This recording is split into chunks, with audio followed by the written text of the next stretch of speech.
જય શ્રી સ્વામિનારાયણ. હું રાજુભાઈ રાણપરા. લગભગ આજથી 4.25 વર્ષ પહેલાં સ્વામીજી રાજકોટ પધાર્યા હતા અને સ્વામીજીએ અમને બોલાવ્યા અને સ્વામીજીએ કીધું કે આપણે સત્સંગ હોલ બનાવવો છે. સ્વામીજીને કીધું કાંઈ વાંધો નહીં, આપણે સત્સંગ હોલ બનાવીએ.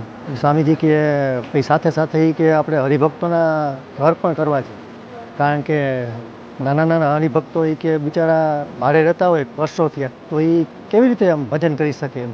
તો સ્વામીજીને કહ્યું કે સ્વામી આપ જેમ કહો એમ અમારે કરવાનું છે. પછી લગભગ 4.25 વર્ષ થઈ ગયા.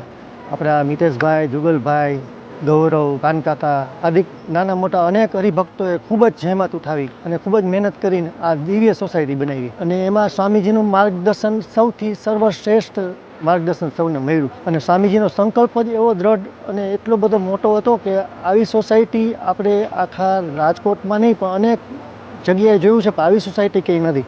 અને આ સોસાયટીમાં મેં જ્યાં સુધી જોયું ત્યાં સુધી આ જુગલભાઈ, મિતેશભાઈ, ગૌરવ, કાનકાકા આદિ હરિભક્તો જે છે, તો એ તો સોની છે, કોઈ કોન્ટ્રાક્ટર છે, પણ એ લોકોની એટલું બધી ચીવટભર્યું કામ એ લોકોએ કર્યું કે સોસાયટીમાં એક ખૂણો પણ એવો નથી કે જ્યાં તમને ભૂલ મળે.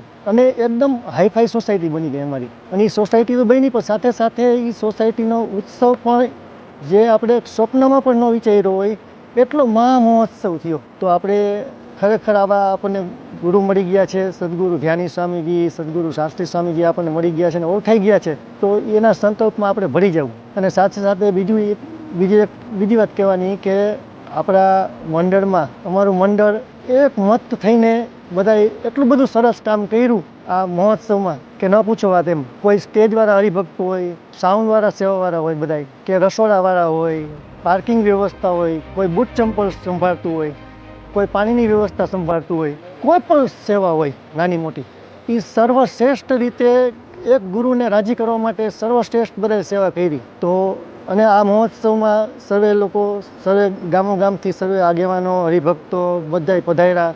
તો અમે બધાયનો ખૂબ ખૂબ આભાર વ્યક્ત કરી છીએ. જય સ્વામિનારાયણ.